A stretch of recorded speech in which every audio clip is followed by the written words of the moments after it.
सुप्रभात बच्चों। आज अपन पढ़ेंगे कि आज एक विशेष दिवस है। आज कौन सा दिवस है? विशेष कौन सा? जैसे 12 जनवरी आज एक विशेष दिवस है, उसके बारे में अपन चर्चा करेंगे। तो मैं आपको बता दूं कि आज विशेष दिवस क्या है कि आज है राष्ट्रीय युवा दिवस। तो कौन सा दिवस है आज? राष्ट्रीय युवा दिवस कब आता है? 12 जनवरी को। 12 जनवरी। तो 12 जनवरी क्या है? राष्ट्रीय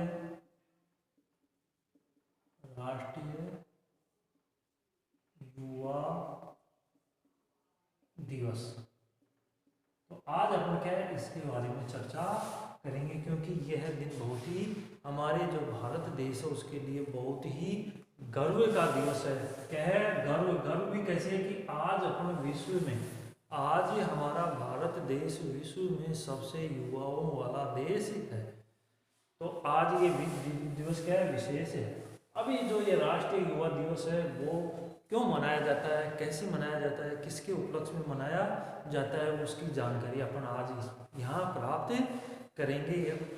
तो सबसे पहले मैं आपको बता दूं, जो राष्ट्रीय युवा दिवस है वो हमारे देश के एक महान क्या थे? एक महान व्यक्तित्व के धनी स्वामी विवेकानंद के जन्म दिवस के उपलक्ष्य में क्या है, आज हमारे पूरे राष्ट्र में राष्ट्रीय युवा दिवस मनाया जाता है प्रत्येक 12 जनवरी को।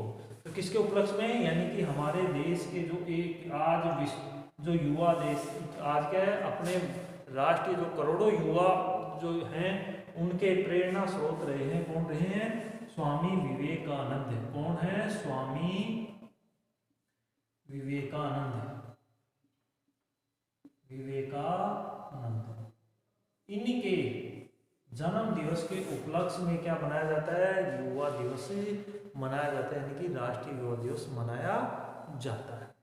अब ये क्यों मनाया जाता है? क्योंकि मैंने बता दिया कि ये जो हमारे जो स्वामी विवेकानंद हैं वो क्या है, यानी कि हमारे जो भारत देश की हिंदू जो संस्कृति थी उसको पूरे विश्व में फैलाने, और वो भी विश्व में भी फैलाया, और वो भी बहुत ही कम उम्र में इन्होंने हमारे जो राष्ट्रीय संस्कृति है, जो हमारे भारत देश की हिंदू संस्कृति है, उसको संपूर्ण विश्व में फैलाने का जो कार्य किया वो किसने किया? स्वामी विवेकानंद ने। और ये क्या थे? महान एक दार्शनिक थे। और इन्होंने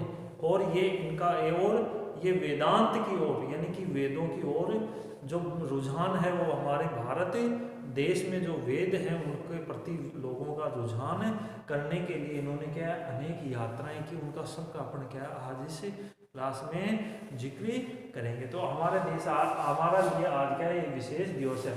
अब जो स्वामी विवेकानंद यानी कि जो विवेकानंद जी हैं उनके जीवन के बारे में मैं आपको कुछ, उनका क्या है? जीवन परिचय।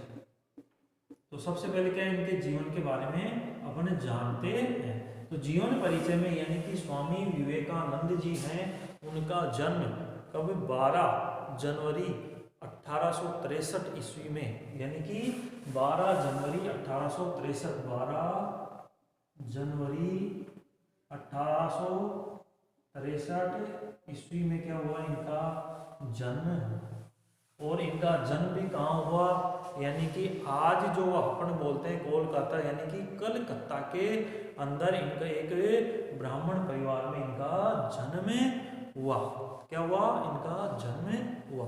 कब हुआ? 12 जनवरी 1863 ईस्वी में। कहाँ पर हुआ? स्थान कौन सा था? कलकत्ता। अब ये कलकत्ता कहाँ है? पश्चिमी बंगाल में। और यह पश्चिमी बंगाल की वर्तमान में क्या है? राजधानी, जिसको आज क्या कहते हैं? कोलकाता। क्या कहते हैं आज वर्तमान में? इसको कोलकाता कहते हैं। तो ये बच्चों समझ में आ गया, यानी कि इनका जन्म कब हुआ? 12 जनवरी 1863 ईस्वी में इनका जन्म हुआ। और अब इनके जो पिताजी थे कौन थे? विश्वनाथ दत्त। कौन थे? विश्वनाथ। इनके पिताजी स्वामी विवेकानंद जी के पिता कौन थे?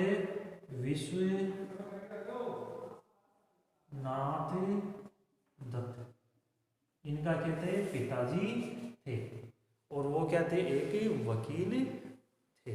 अब उसके बाद यानी कि इनकी माताजी, माताजी कौन थी, माता, यानी कि इनके पिताजी कौन थे, विश्वनाथ दत्त, और माताजी थी इनकी भुवनेश्वरी देवी। कौन थी, भुवनेश्वरी,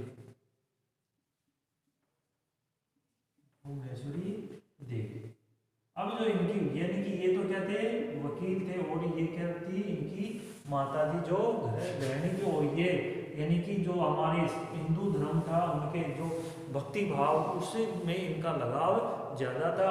लेकिन इनके जो पिताजी थे विश्वनाथ दत्त, वो क्या था, हाँ वो क्या चाहता था कि हमारा जो पुत्र हो गया उसको मैं पाश्चात्य संस्कृति के बारे में जानकारी उनको वो शिक्षा दिलाऊं और अच्छी इनको पढ़ाऊं लिखाऊं और आगे इनको बढ़ाऊं। लेकिन उनकी माताजी का ज़्यादा उनके ऊपर प्रभाव पड़ा। अब जो इनका बचपन में यानी कि जो स्वामी विवेकानंद जी थे, उनके बचपन का नाम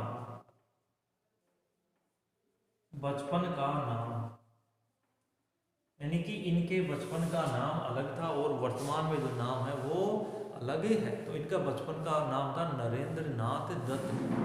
क्या कहते थे, नरेंद्र नाथ दत्त।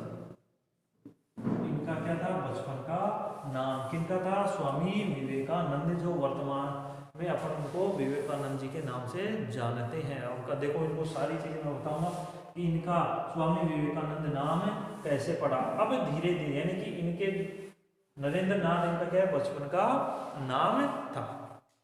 अब धीरे देखो हुआ क्या, हुआ ऐसे कि इनकी माता जी तो इनको क्या है कि जो हमारी संस्कृति है, जो लोक देवता हैं, देवी देवता हैं, उनकी पूजा पाठ में और भजन कीर्तन में इनका ध्यान आकर्षित करना चाहती थी। और इनके पिताजी जो क्या थे, वकील, वो इनको अच्छी शिक्षा देना चाहते थे और अच्छी कॉलेजों में इनको पढ़ाना चाहते थे।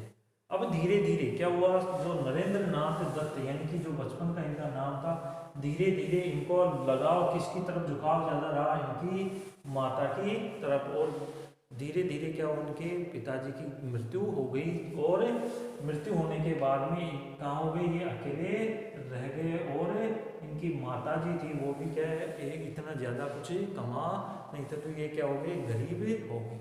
अब जब इनका यानी कि लगभग इनकी आयु कितनी 25 वर्ष हुई, तब इन्होंने क्या किया कि मैं ऐसा कार्य करता हूँ कि जो, और ये कहाँ चले गए, एक रामकृष्ण जी थे, क्या थे, इनके परमहंस, इनके गुरु हुए, उनके पास में ये गए कि जिज्ञासा इनकी थी कि मैं किसी को मेरा गुरु बनाऊं और जो मेरे आपको आगे का मार्गदर्शन प्रदान करें। तो ये इनके गुरु कौन हुए, इनके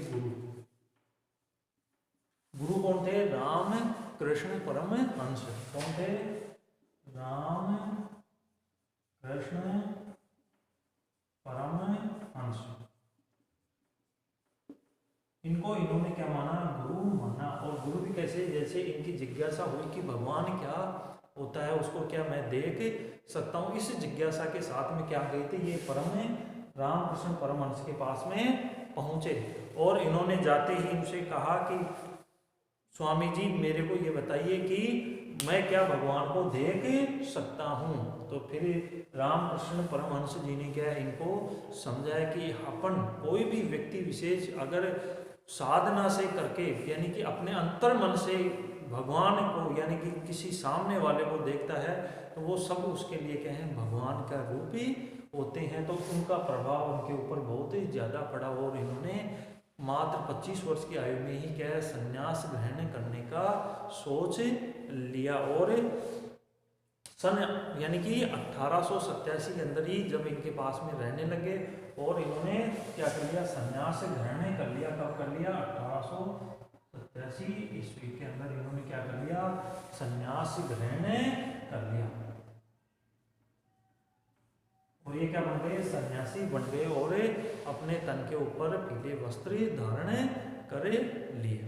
अब धीरे धीरे देखो आगे क्या हुआ, जब इन्होंने क्या किया, सन्यास धारण कर लिया, तो इन्होंने घर परिवार अपने को सबको छोड़ दिया और कहाँ निकल गए, अपने जो परम गुरु थे उनके पास में वहीं रहने लग गए। उन्होंने अच्छी शिक्षा प्राप्त की यानी कि वेदों का ज्ञान प्राप्त किया, और उसी ज्ञान को वो क्या है आगे प्रसारित करने के लिए इतने उत्सुक थे कि उन्होंने अनेक यात्राएं भी की और अनेक जगहों पर क्या किए, उन्होंने अपने मिशन स्थापित किए, मठ स्थापित किए, कई किताबें लिखी।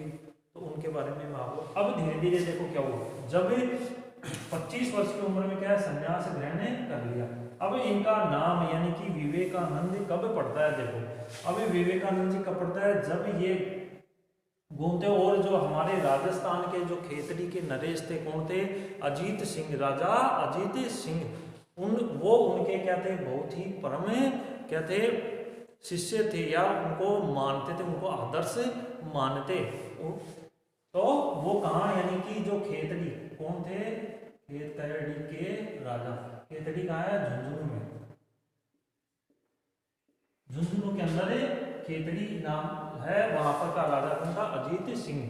वो उनके दरबार में एक दो बार आए भी थे, लेकिन धीरे धीरे क्या हुआ, जब 1893 ईस्वी में, 1893 ईस्वी में, यानी कि अप्रैल का महीना था, कौन था, अप्रैल का महीना था, उस समय क्या हुआ कि इनको विश्व धर्म सम्मेलन के लिए शिकागो में आमंत्रित किया गया, किसको, नरेंद्र नाथ दत्त को। उस समय यानी कि नरेंद्र नाथ दत्त तो इनका बचपन का नाम था, लेकिन जब ये गुरुकुल में रहने लगे या अपने गुरु के पास में रहने लगे तो इनका नाम एक और हो गया था, कौन सा था, विविदिशानंद, कौन सा था, विविदिशानंद, विविदिशानंद के नाम से ये जाने जाते थे।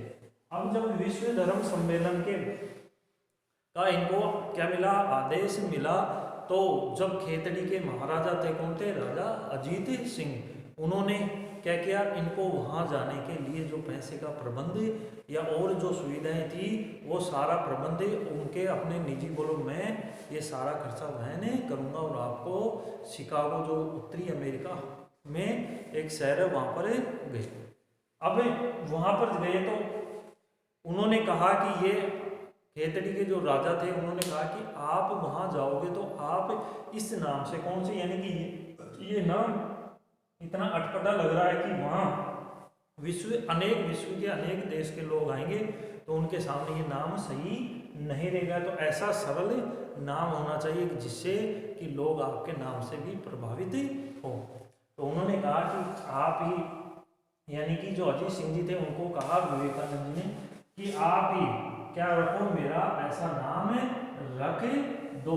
तो उन्होंने तुरंत क्या बुलाई, अपने राज्य के अंदर सभा बुलाई और उनका नाम उस दिन से क्या रखा कि आप विश्व धर्म सम्मेलन शिकागो जाओगे तो विवेकानंद के नाम से जाने जाओगे, और वहाँ तुम्हारा नाम क्या होगा, विवेकानंद। तो विवेकानंद नाम कब पड़ा, यानी कि खेतड़ी के महाराजा राजा थे कौन थे, अजीत सिंह, जिन्होंने क्या किया, इनका नाम विवेकानंद रखा। और कब रखा, 30 अप्रैल को जब ये कहाँ आए, 1993 को यहाँ पर खेतड़ी आए तो इन्होंने क्या रखा, इनका नाम है विवेकानंद रखा। तो किसने रखा, विवेकानंद, यानी कि खेतड़ी के राजा कौन थे, अजीत सिंह, कौन थे, अजीत सिंह ने इनका नाम विवेकानंद रखा और उनको वहां विश्व धर्म सम्मेलन में भेज दिया। तो ये था यानी कि उनका जो नाम पड़ा कैसे, यानी कि बचपन में क्या कहते थे उनको, नरेंद्र नाथ दत्त के नाम से, फिर उन्होंने क्या किया, जब सन्यासी थे तो इनका नाम क्या हो गया, विविदिशानंद। फिर उसके बाद में क्या नाम पड़ा इनका, अंतिम जो नाम था स्वामी विवेकानंद इनका नाम पड़ा। और किसने दिया, जो खेतड़ी के महाराजा कौन थे, अजीत सिंह, उन्होंने ये नाम इनको सुझाव दिया और ये उसके बाद में इस नाम से ही जाने लग गए। अब इसके बाद में यानी कि जब विश्व धर्म सम्मेलन कब हुआ, 1893 ईस्वी में, यानी कि 1893 में संपूर्ण विश्व के जो थे वो कहा 1893 के अंदर शिकागो में क्या हुआ, शिकागो सब एकत्रित हुए। इसको क्या कहते हैं, विश्व धर्म सम्मेलन, विश्व धर्म सम्मेलन इसमें एकत्रित हुए और इनको भी वहाँ पर आमंत्रित किया, यानी कि विश्व के अनेक धर्मों के जो थे प्रचारक वो उनको वहाँ बुलाया गया। तो अपने भारत देश से कौन गए? स्वामी विवेकानंद वहाँ पर गए। और यह जो सम्मेलन हुआ वो कहाँ हुआ? यानी कि जुलाई के 1893 ईस्वी में हुआ। अब उसके बाद में यानी कि वहाँ जाने के बाद में जब इनका बारी आई, यानी कि विश्व धर्म सम्मेलन में जब इनको पुकारा गया कि भारत देश से जो पधारे हुए हैं विवेकानंद जी वो आगे आएंगे, तो आगे आते यानी कि विश्व धर्म सम्मेलन में आगे आते ही उन्होंने कहा कि समस्त अमेरिकन मेरे भाई और बहनों, तो यानी कि जो हॉल था जो विश्व धर्म सम्मेलन वहाँ चल रहा था, तो उसमें यानी कि उन्होंने इतने तेजस्वी भाषण दिए और हमारी जो संस्कृति थी यानी कि हिंदू संस्कृति के बारे में इतना प्रचार किया या उनको इतना बताया कि जो हमारा जो भारत देश है वो क्या है, विश्व गुरु जो पहले रह चुका है उसकी जो संस्कृति है उसके बारे में वहाँ बताया। तो वहाँ के जो विश्व के सभी जो धर्म प्रचारक आए हुए थे वो तालियों से क्या इनका बहुत अच्छा स्वागत किया। और इन्होंने यानी कि भारत का जो दर्शन है यानी कि दर्शन जो था उसके बारे में उन्होंने वहाँ बताया और भाषण में कहा कि विश्व बंधुत्व की भावना से वहाँ पर जो थे उन्होंने उद्घोषण किए या भाषण दिए। तो उन्होंने क्या किया, यानी कि सबसे पहले वहाँ जब गए तो उन्होंने संपूर्ण विश्व के यानी कि कोई किसी प्रकार का कोई भेदभाव नहीं करके समभाव की भावना से रहने का क्या किया, उन्होंने नाम दिया या उन्होंने प्रचार किया कि सभी को एक समान रहना है, कोई किसी ना धर्म कोई नीचा है ना ऊंचा है। और हमारा जो भारत देश है वो क्या है, सर्वभाव यानी कि सर्व या सार्वभौम की भावना से हमारा जो हिंदू धर्म है वो रहता है या हिंदू धर्म की विशेषता है। सार्वभौम का मतलब है कि सभी को समान भाव से देखने वाला, सहिष्णुता यानी कि बिल्कुल सीधा किसी प्रकार का किसी दूसरे धर्म को नुकसान नहीं पहुंचा के अपने धर्म के प्रति वो निष्ठावान था।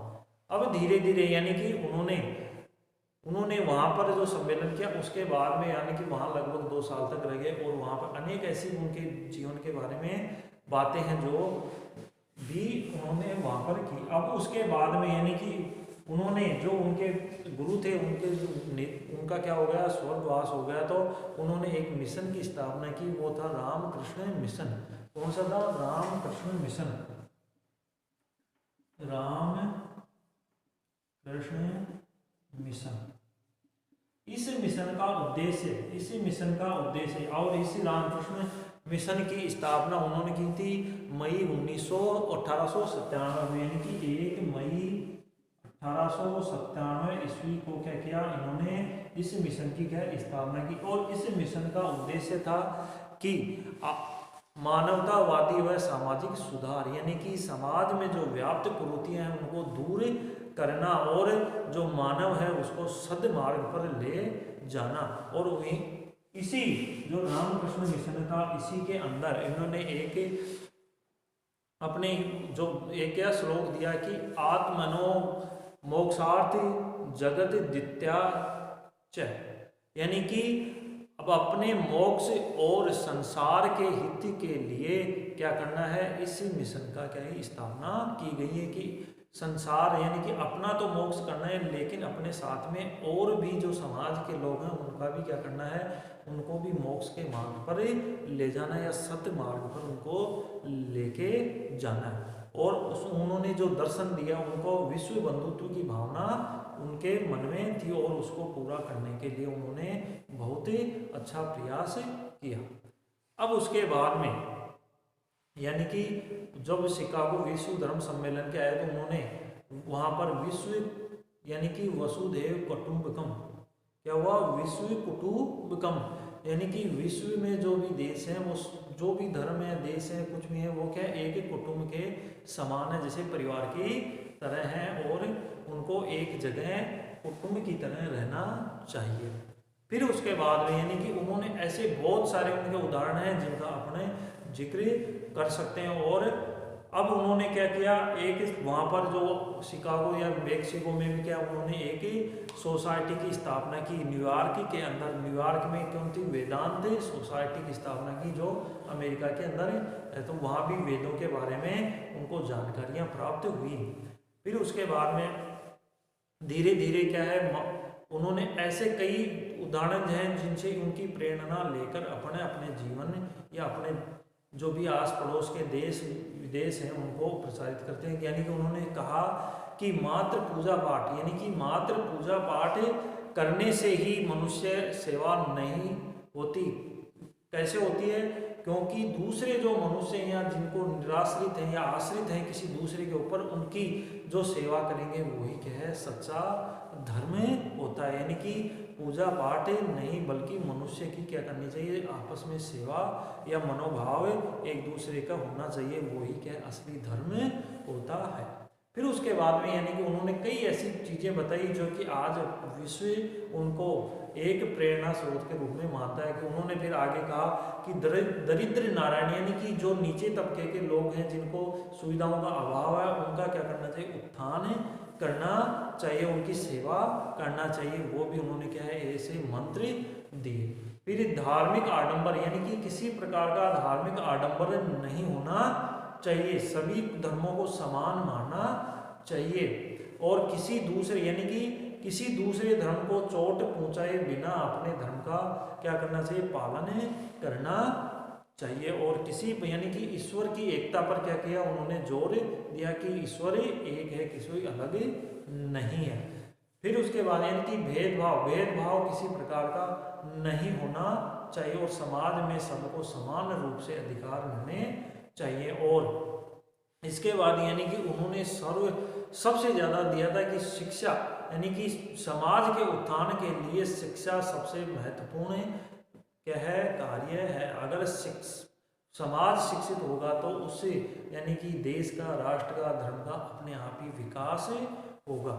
तो यानी कि उन्होंने समाज के उत्थान के लिए शिक्षा को सबसे महत्वपूर्ण माना और उसमें गरीबों को क्या किया, उत्थान के लिए ईश्वर की कल्याण, यानी कि गरीबों का जितना कल्याण होगा उस राष्ट्र की उन्नति उतनी ही अधिक होगी।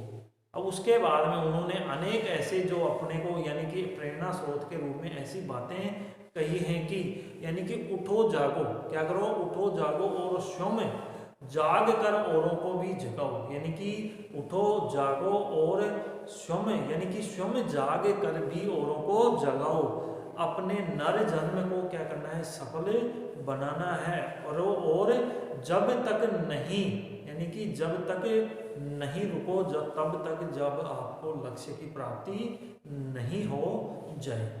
तो ये ऐसे ऐसे यानी कि उन्होंने ऐसे विचार रखे जिससे आज अपने पूरे भारत देश के या पूरे विश्व के क्या प्रेरणा स्रोत के रूप में बने हुए हैं। उसके बाद में यानी कि जितना इन्होंने कहा कि जितना बड़ा संघर्ष होगा उतना ही क्या होगा, उसकी जीत उतनी ही शानदार होगी। यानी कि अपना जितना संघर्ष करेंगे जीत उतनी ही शानदार होगी। ऐसे क्या है विचार है हमारे देश के जो सन्यासी कह सकते हैं या वेद या दार्शनिक या और भी जो हमारे महान वेदांत के जो कहते हैं विचारक थे, यानी कि इनके बारे में जितने शब्द कहे जाएं वो ही कम है। फिर इन्होंने कहा कि यानी कि इनके जीवन से सीखने की अनेक ऐसी बातें हैं जिनको अपने प्रेरणा के रूप में ले सकते हैं। यानी कि इन्होंने कहा था कि हमेशा कैसे रहना है, निडर बन के रहना है, किसी प्रकार का डर नहीं होना चाहिए। अब डर के बारे में यानी कि जब इनके बचपन की एक कहानी मैं आपको बताता हूँ कि इनके जो गांव था उनके आसपास में एक कोई आम का पेड़ था, उसके अंदर लोगों ने क्या है जब आम के पेड़ में आम लगने लगे तो लोगों ने अफवाह बना दी कि इसके अंदर रात को जाएंगे तो आम में क्या होंगे, उनको आम के पेड़ में भूत रहते हैं तो वो वहाँ पर उनको नुकसान पहुँचा देंगे। लेकिन इनके मन में किसी प्रकार का डर नहीं था और ये पूरी रात वहाँ बैठे रहते थे कि जब भूत आए तो मैं उनको देखूं। तो ऐसे यानी कि हमेशा कैसे रहना चाहिए, निडर बनकर रहना चाहिए। उनके जीवन से अपने को सीख मिलती है। उसके बाद में यानी कि स्वयं पर यानी कि व्यक्ति को स्वयं पर क्या करना चाहिए, विश्वास करना चाहिए, किसी दूसरे की बातों पर नहीं आना चाहिए। अगर स्वयं में विश्वास है तो उसको किसी भी प्रकार की कोई बाधा उसको नहीं आएगी, और वह यानी कि वह किसी भी कार्य को करने में कभी भी हिचकिचाहट महसूस नहीं करेगा। तो इसके बाद में यानी कि अपनी मातृ यानी कि अपनी मातृ जो भूमि है उसको अपने माँ के समान मानना चाहिए और उसको सम्मान देना। इसी की घटना मैं बताता हूँ, जैसे कि जब वो विश्व धर्म सम्मेलन शिकागो गए तो वहाँ जाते ही उनको वहाँ के जो लोग थे वो कैसे बोलने लगे, हेलो के नाम, हेलो बोला तो इन्होंने कहा कि नमस्ते, इन्होंने कहा कि नमस्ते हाथ जोड़कर। तो उनको क्या हुआ, आश्चर्य लगा कि ये तो हिंदी यानी कि हिंदू राष्ट्र से आए हैं तो ये हिंदी ही जानते हैं। फिर जब उनको आगे मुलाकात हुई तो फिर उन्होंने कहा कि तो आप कैसे हो। फिर विवेकानंद जी ने देखे आई एम फाइन, यानी कि मैं अच्छा हूँ। उन्होंने फिर उनके मन में आश्चर्य हुआ कि आप जब हम इंग्लिश में बोल रहे हैं तो आप हिंदी में बोल रहे हो, और हम हिंदी में बोल रहे हैं तो आप इंग्लिश में बोल रहे हो। यानी कि उन्होंने कहा कि यानी कि किसी दूसरे देश की जो मातृभूमि है, मातृभाषा है, उसको मैं ठेस नहीं पहुंचाता, उसको भी क्या है बराबर सम्मान देता हूँ। इस वजह से जब आपने इंग्लिश में कहा तो मैं मेरे देश की जो मातृभाषा है उसका मैंने प्रयोग किया और उसका अपमान होने से बचाया। तो ऐसे यानी कि उनके जीवन से ऐसी कई अनेक चीज़ें हैं जो अपने को प्रेरणा मिलती है। फिर उसके बाद में यानी कि सच्चा पुरुषार्थ होना जरूरी है। अब देखो सच्चा पुरुषार्थ कैसे, इनसे संबंधित ही इनके जीवन की एक घटना है कि जब ये शिकागो के अंदर अपना क्या है प्रचार कर रहे थे या अपने वेदों के बारे में ज्ञान दे रहे थे या उनको प्रचारित कर रहे थे, तो उस समय जो वहाँ के जो उनके बैठे हुए थे तो वो एक महिला वहाँ आई कि उन्होंने कहा, उनसे प्रस्ताव रखा कि मैं आपसे क्या करूँगी, शादी करूँगी। तो शादी करूँगी तो उन्होंने कहा कि मैं तो आज 25 वर्ष साल से ही मैंने तो संन्यास ग्रहण कर रखा है, तो मैं ये कार्य नहीं कर सकता।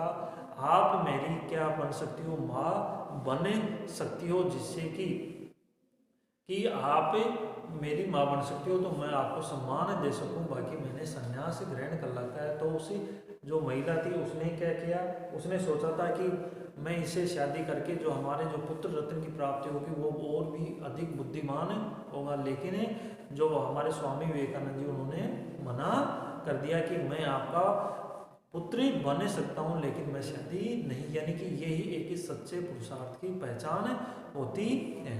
अब उसके बाद में यानी कि माँ, उन्होंने कहा कि माँ से बढ़कर कोई भी यानी नहीं है, यानी कि जो हमारी माँ है उससे बढ़कर कोई भी नहीं है। उनके जीवन से भी कई घटनाएं हैं जो उनके बारे में, जैसे उनका एक शिष्य था, उसने कहा कि मेरा मन क्या हो रहा है, विचलित हो रहा है और मैं कैसे उसको समझाऊं। तो उन्होंने कहा कि आप सुबह ना उनको एक ही कुत्ता थमा दिया कि आप इसको थोड़ा सा घुमा के लाओ जब तक मैं आपके प्रश्न का उत्तर देता हूं। तो जब ही वो कुत्ते को घुमा कर वापस लाया तो कुत्ता तो क्या हुआ, वैसे हाँफ रहा था, यानी कि और वह बिल्कुल सही यानी कि उसकी सांस फूली हुई नहीं थी।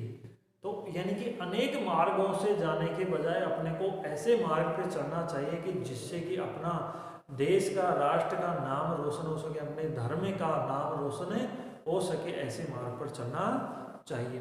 अब उन्होंने जब ये एक घटना और उनके जीवन से बता रहा हूँ, जब वो शिकागो विश्व धर्म सम्मेलन में जा रहे थे तो उनकी माता ने यानी कि उनकी माता ने बुलाया कि तुम्हें यहाँ पर आओ और मैं आपकी एक परीक्षा लेते हूँ, उसमें अगर आप सफल हो गए तो आप विश्व धर्म सम्मेलन में जा सकते हो।